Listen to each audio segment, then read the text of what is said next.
Hey, hi students. How are you all? I hope you all are enjoying these holidays, okay, and enjoying to try new things, okay. So you all are welcome back again to see our second lesson of history, that is from trade to territory, okay. Chalo, let's begin. In our last lecture, we talked about the entrance of the Britishers, how they came to India with the intention to trade, and afterwards how they started interrupting or intervening the political activities of India. So, as you know very well, in 1755, the first decisive battle took place in our India between Indians and Britishers. Who was that leader? Who was their viceroy at that time, Governor General? He was Robert Clive and Siraj Uddaulah. Siraj Uddaulah was last independent Nawab of Bengal. When Britishers came to India, earlier the intention was just limited to trade, but afterwards they started intervening the political activities, and they thought that we should also uh, get engaged in politics if we really want to expand our business. So finally, they thought that right now we can't become the kings, we can't become Nawabs. If we become Nawabs, the problem is on the place of trade, we have to focus on the political activities, we have to focus on the welfare of the society. So instead of wasting time on that, we'll directly focus on our trade, in the expansion of our trade. So we want such a Nawab, such a king who will be puppet of us. Whatever we ask him to do, he should do that. Okay. So keeping this in their mind, in 1757, between Siraj Uddaulah and Robert Clive, battle took place at Palashi, that is Plassey. So see, it is very interesting to know. People call it as a Battle of Plassey, but actually this battle didn't take place. Why so? Robert Clive already has bribed Mir Jafar, who was the commander-in-chief of Siraj Uddaulah. He told him that I will make you king if you support me. Okay, I will help you to become a king if you support me. And Mir Jafar thought that it's a really nice proposal. So he accepted it. And when the time came to fight against Robert Clive's army, they just dropped down their weapons, their armors. They didn't fight. So at this point, Siraj Uddaulah was captured and Mir Jafar was crowned. Now Mir Jafar becomes Nawab. After being a Nawab, afterwards he realizes that Britishers are trying to suppress us. So he revolts, and again Britishers just take him out and keeps Mir Qasim on his place. Now Mir Jafar is removed. Earlier Siraj Uddaulah is removed. Now Mir Qasim is another puppet in Bengal. But this Mir Qasim also stops some concession to the Britishers. And Britishers, they get infuriated because of this, and they again take out the Mir Qasim and crowns Mir Jafar again. So in this all activities, you will come to know one thing, that Britishers want such a ruler who will be their puppet and who will follow whatever their interest in. Okay, so in this way, with this Battle of Plassey, or with these tactics, Britishers started political expansion in India. Okay, so for this political expansion, they brought some very unfair policies in our India. So one policy of it is the doctrine of lapse. First of all, I will try to elaborate. What is the doctrine of lapse? Okay, see, in history there was a system that king, when he gives the birth to the son, who will be heir to his crown. But if the king does not give the birth to the son, then he cannot, means at that time there was a system that if he does not give the birth, then he can adopt somebody from his bloodline and then he can make him king. This was the system. But Britishers, they said that if the boy or if the king is not able to give the birth to the son, then they can't adopt anybody. And if they don't give the birth to the son, then that state, it will be taken by the Britishers. It will be annexed to their empire. Okay, you can't adopt anybody. So it was very unfair. Okay, and in this way, gradually they took many states from India. So I am going to tell you the states about it. So here you can see Jaipur, then states of Satara, Sambalpur, Nagpur, Jhansi, Tanjore, Arcot, then Awadh. So all these states. And Awadh, there was an interesting case. They were saying that the ruler of the Awadh, he is not treating his people properly. Just with this reason, they just took away the empire. Okay, this state. So in this way, by this doctrine of lapse, they annexed many states to their rule. Okay, so this was about doctrine of lapse. I hope this is very clear to you. By this doctrine of lapse, the company added about 4 million pounds sterling to its annual revenue by use of this doctrine. Okay, so this is very clear to you. This was initiated by Lord Dalhousie. He was Governor General of East India Company during 1848 to 1856.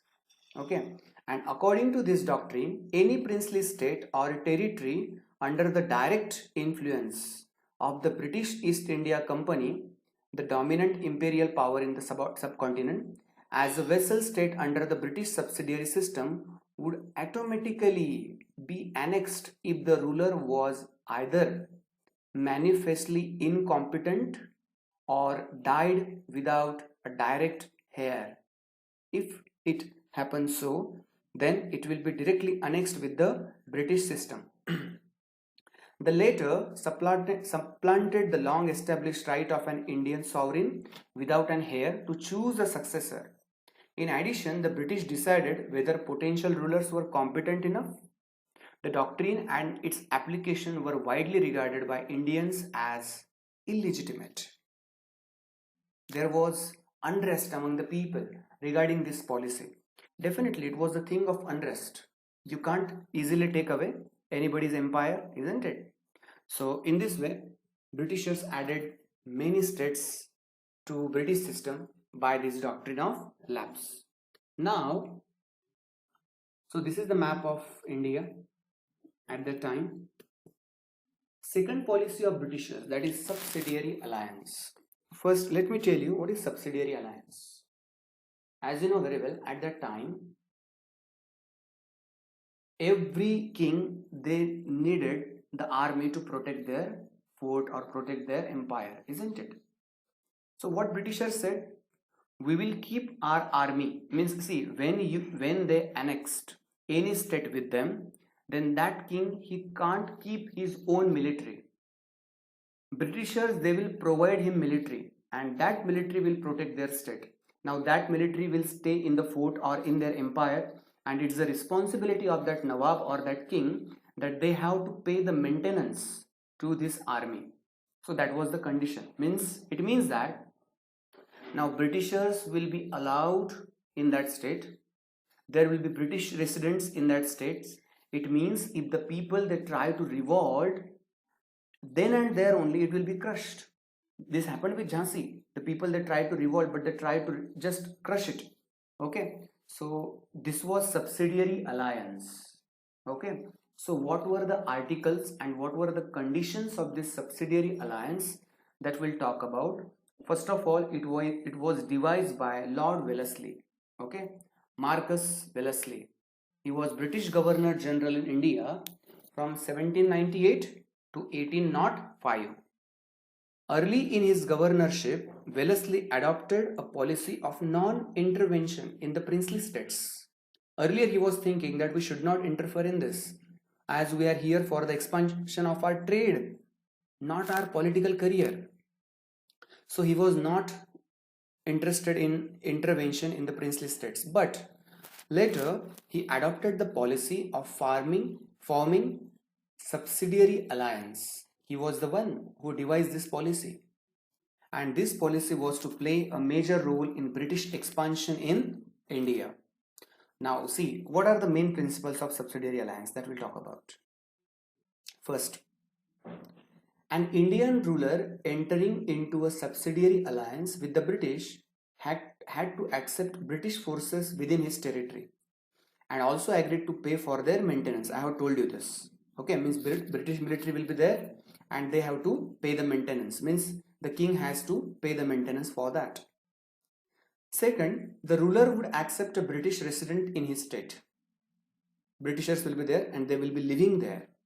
Why? What was the intention behind it? The intention was, if the people, if the king, or if anybody from the royal family, if they tried to revolt, then these people sorry, then these people will intimate the British government that these people, they are trying to revolt, and then and there only, as I told you, they will try to crush it. The third principle is, an Indian ruler who entered into a subsidiary alliance would not enter into any further alliance with any other power. See, first we should understand this. As you know very well, that there was a rivalry in European countries about the trade. So in our India, only Britishers are not staying. French are there, Portuguese are there, Dutch are there, Britishers are there, Mughals are there. Okay, and we people, those who are native to India. And in our India also there were many princely states. As India got independence at that time, in India there were 565 princely states were there. So just imagine at this time how many must be there. So in this way they all were divided. Means India was not a single country. It was divided into many parts. Okay. So once you form an alliance with Britishers, then you will not be able to form an alliance with anybody else. Not with princely states, not with French people, not with Portuguese and Dutch. Because Britishers thought if they try to do so, then by taking their alliance, they will try to attack us and they will try to keep away our forces. That the Britishers were thinking, and that was very cunning way to keep the people away from their intentions. Okay, so this is the first. So you can't form alliance with anybody, and if you want to wage the war with anybody, first you have to take the permission of Britishers. Without their permission, you can't attack anyone. Okay, so this was the third principle of subsidiary alliance. Fourth, the ruler would not employ any Europeans other than the Britishers. Means if the king, the ruler, he wants to employ someone at some place, then you must, if you want any European, then he must be British. Okay, not from any other state. Any Europeans other than the British. You can't keep French, you can't keep Dutch. And if you were already doing so, and if already French were there or Dutch are there, then you have to remove them. Okay, do you know there was means Tipu Sultan, as we heard about it in our last lecture, he had formed an alliance with French people. So when he was fighting with Britishers, at that time French people, they helped Tipu Sultan. Okay, chalo, fine.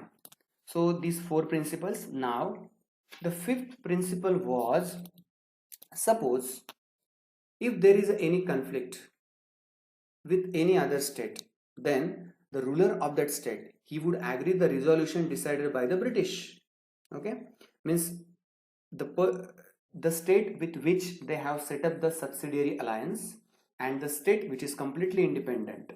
And if there is a conflict between these two states, then Britishers will intervene and they will decide what to do with that state. And whatever decision they will make, it must be accepted by the king or the ruler. Clear? Yes. Now the sixth principle was, the ruler would acknowledge the East India Company as the paramount power in India. How so? Let's see. Here means all the Indians, they should take the orders from the East India Company. Whatever they decide, whatever orders are received from them, that you have to follow. Okay, and it will be at paramount. Do you know? Means when Elizabeth, I think, yes. So I think her birthday was there, and all Indian kings they were invited. And in this procession, when on elephant the queen was going, so all these kings they were just walking on the land behind her, and all these kings they have to bow in front of her. That was the system made by the Britishers at that time. But there was one king from India who completely rejected this, and he was Shahu Maharaj. Very interesting, no? Okay, so we must get the pride for this. So in this way, the British East India Company will be at the highest peak. In return for the ruler accepting its condition, the company undertook to protect the state from external dangers and internal disorders. Okay, and suppose this is very interesting. This was the most cunning way. The eighth principle is very important. If it happens that the state is not able to pay the maintenance fees to the army, then what will happen? Then the East India Company will take the part of that state as the penalty. Means see how cunningly, means using the law, how cunningly they are just taking our land from us. Means we can't say that you are doing injustice. What they will say, no, we had told you that you have to pay the maintenance fees, you are not giving, so you have did wrong, so it is a penalty. But actually, apparently it seems that it is a lawful, but it was injustice. You are already living in our motherland and still you are taking away our land, so it was completely wrong. Okay, so though we say that the Britishers were lawful, but of course then they also knew very well how to twist with the law, how to play with the law. They knew it very well. Okay, and they utilized that skill, and gradually they took out many of our states. Okay, so this was all about subsidiary alliance. It was devised by Lord Wellesley. Okay, next, the company army. See, at that time, when means before Britishers, the military was so much focused about the cavalry. Horses were given so much importance, and the infantry means those who walk on feet. They don't have any kind of vehicle, they just walk on feet, so they were not given that much importance. Earlier, cavalry means the people those who sit on the horseback, they are called cavalry. They were given more importance. But so that was the traditional army. Savars, ghod savars we call them. Then tirandas, archery was trained. Okay, the rural area had a large number of armed peasants, and the local zamindars often supplied the Mughals with paidal soldiers. So in this way, traditional army was there. But afterwards, Britishers thought that we should update it, and they brought the system of professional soldiers, where they were given costume, then they have to do the drill, and instead of cavalry, they gave more focus on infantry. Okay, and they were trained properly. That was professional soldiers. Okay, so this change came in 18th century when Mughal successor states like Awadh and Banaras, they started recruiting peasants into their army and training them as a professional soldier. So East India Company also followed same method. Okay, and they recruited sepoys. Sepoy, S-E-P-O-Y. Sepoy means sipahi. As they don't call it, they can't call it sipahi, so they call it sepoys. So here you can see in the warfare 1820, the system was completely changed because British Empire was fighting in Burma, Afghanistan and Egypt. So when you are fighting at these many fronts, then you must have different tactics. You have to develop your warfare technology. Okay, so there was a uniform style subjected to European style training. There was a drill, there was a discipline that regulated their life for more than before. So, but when the people they are recruited from India, they many times face the problem because their religious thoughts were harmed many times by the Britishers. How it was harmed, that we will see in our next lesson. Okay, so till here they harmed, and that's why there was many conflict and unrest among the soldiers, Indian soldiers. Okay, so finally you might have understood one thing from the lesson. Britishers came to India. Why the name of this lesson is from trade to territory? Because Britishers came here for the trade and they gradually captured our territory. Okay, so this is what all the summary of the lesson. So to further its trading interest, and company started to interfere in local politics and later on took control of local administration. Ultimately, through various social, political and administrative changes, the company took full control over 63% of the Indian territory. 63%. Okay, and 78% of the population at that time, it was controlled by Britishers, and remaining part was under indirect control of the East India Company. Okay, so in this way, how the Britishers started ruling India, that we have reached now. And now once they got the clutches of Indian system, now henceforward how they start torturing the Indians, how they did whatever they wanted in India, and which were the brutal ways which Britishers used to imbibe the British discipline upon us, and how they tried to kill the self-esteem of the Indians, that we will see in our next lesson. Okay, so till then, thank you so much. Have a nice day.